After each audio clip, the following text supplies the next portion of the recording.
Drug-induced immunohemolytic anemia. What is drug-induced immunohemolytic anemia? It is a blood disorder that occurs when a medicine or a drug targets the body's defense, that is the immune system. It orders the defense system to attack its own red blood cells. This causes the red blood cells to break down earlier than normal, a process called as hemolysis. RBC's lifespan normally is 120 days. Breakdown after which, that is hemolysis, is considered normal, Anything that decreases the lifespan, especially a drug, is known as drug-induced immunohemolytic anemia. The drugs that can cause this immunohemolytic anemia are penicillin, alpha-methyl-dopa, and some innocent bystanders. These innocent bystanders are when you take a drug, there is a unequal reaction to a different mechanism. So we'll look into it. Starting with penicillin-induced immunohemolysis.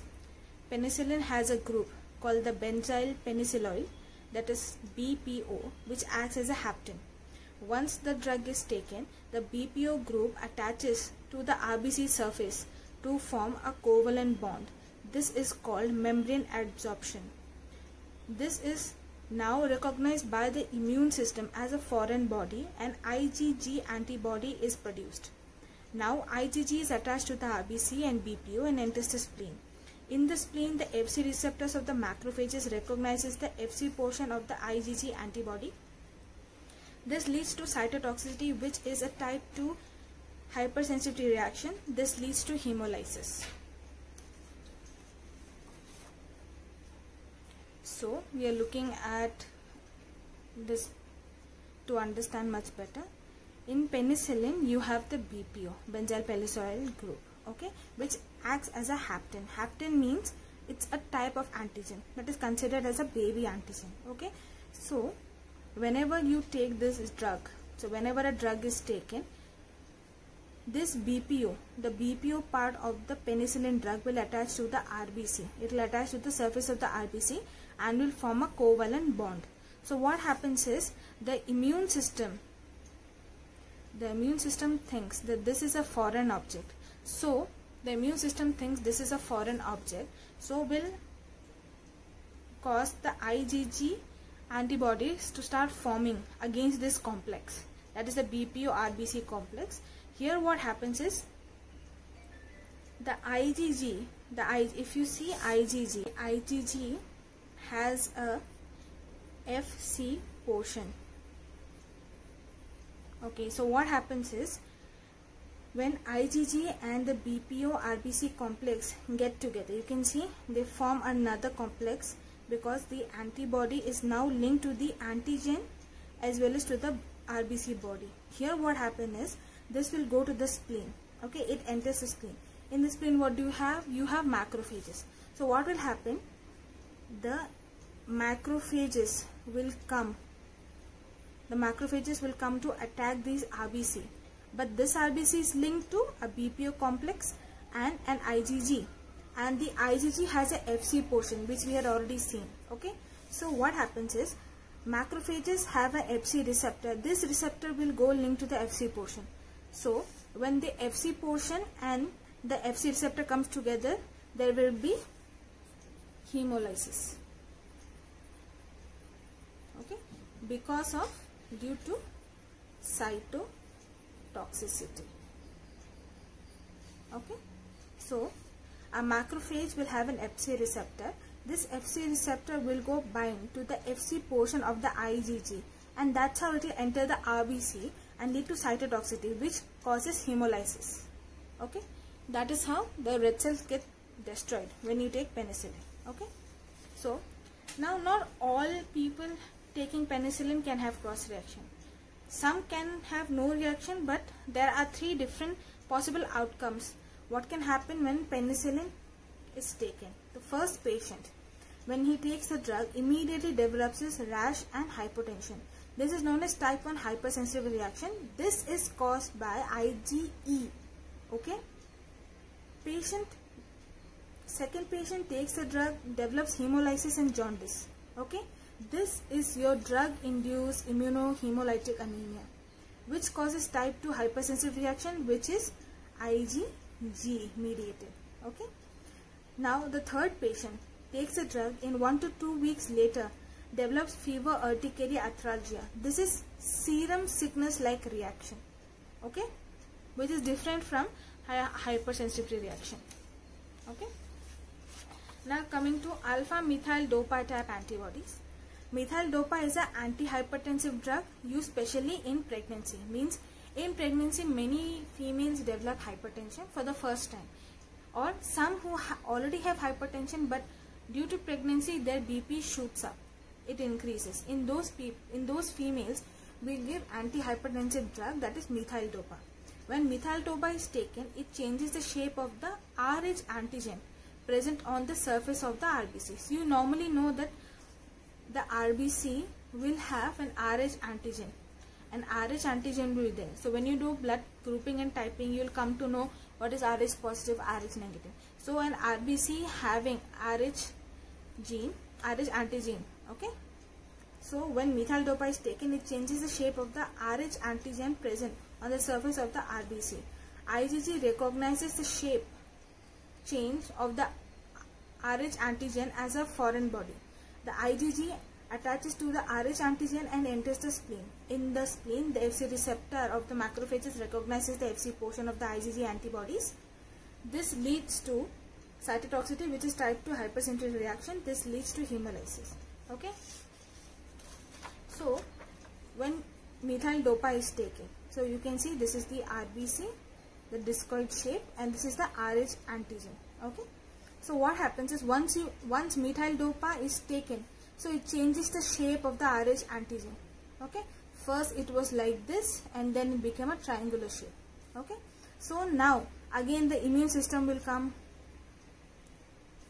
Immune system will recognize this as a foreign object. So IgG is produced. So again IgG will bind to the antigen.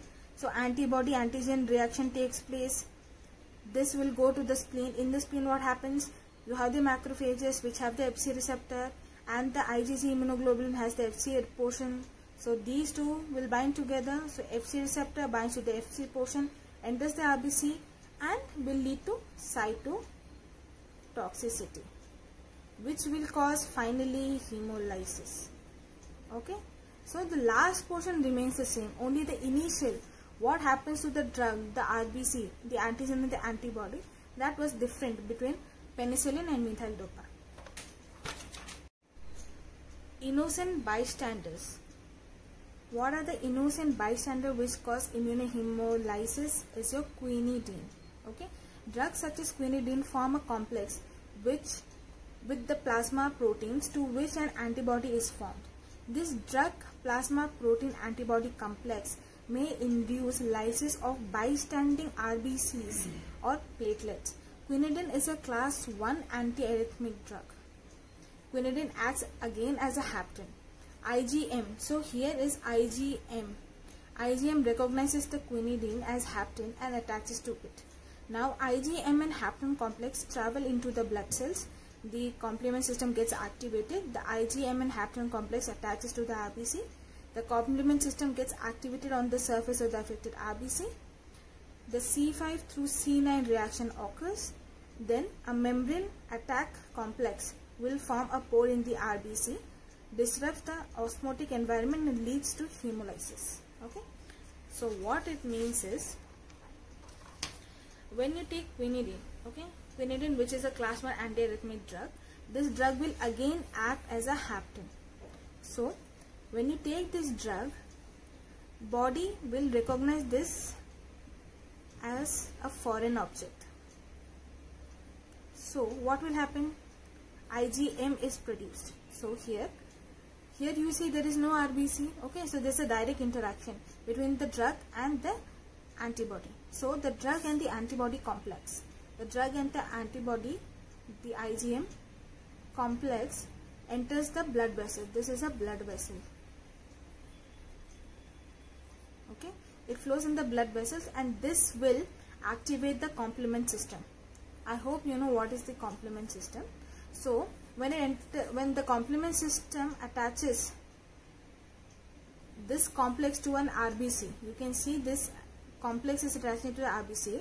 The complement system will initiate the C5 to C9 cascade reaction to take place, and after this the membrane attack complex will get activated. What it does is it forms a pore in the RBC. So what happens when it forms a pore?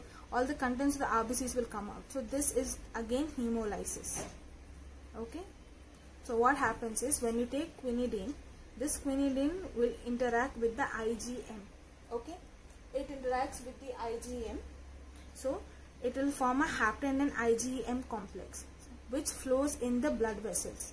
When it flows in the blood vessel, it gets attached to an RBC.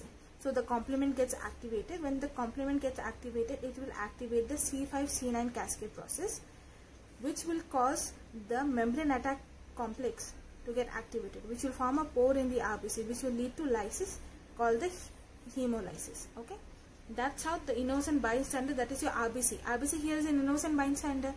These two were having issues, but then the innocent bystander was an RBC which got affected. Okay.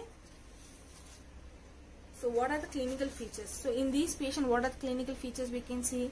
We can see signs and symptoms of extravascular hemolysis and intravascular hemolysis. What are the extravascular hemolysis? You had the penicillin.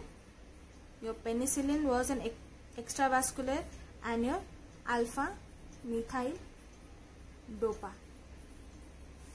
These two caused the extravascular hemolysis. Intravascular hemolysis was seen in quinidine. Okay.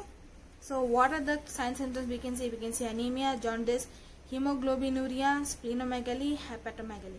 So you can write the other clinical features that you see in the extravascular hemolysis and intravascular hemolysis. Okay. The diagnosis.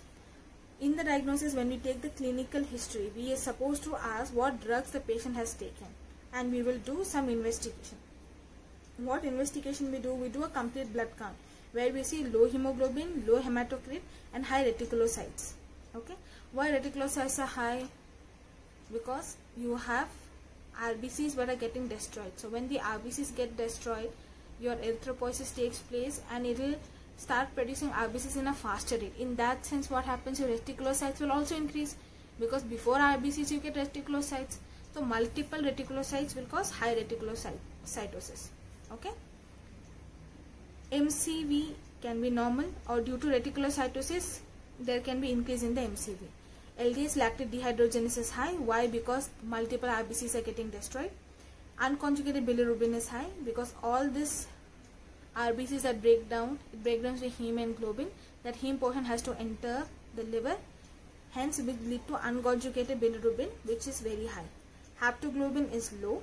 In cases of intravascular hemolysis, the urine can have hemoglobin, that is known as hemoglobinuria, or hemosiderin, that is hemosideриnuria. So hemosiderins are your iron pigments. So because the RBC, now because an RBC breaks down, heme can come out, globin can come out. Okay. What is heme? Heme has the iron. Okay.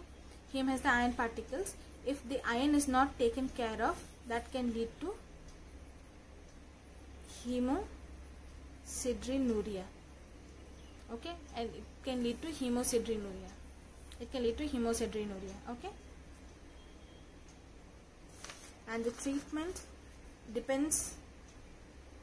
The treatment depends on discontinuation of the drug. If you see the reaction is occurring, number one, you are supposed to discontinue the drug. You can give prednisone, that is a steroid, which can inhibit the phagocytosis. Phagocytosis is the interaction between the macrophages and the RBC. That process is known as phagocytosis. In severe cases, we can try blood transfusion.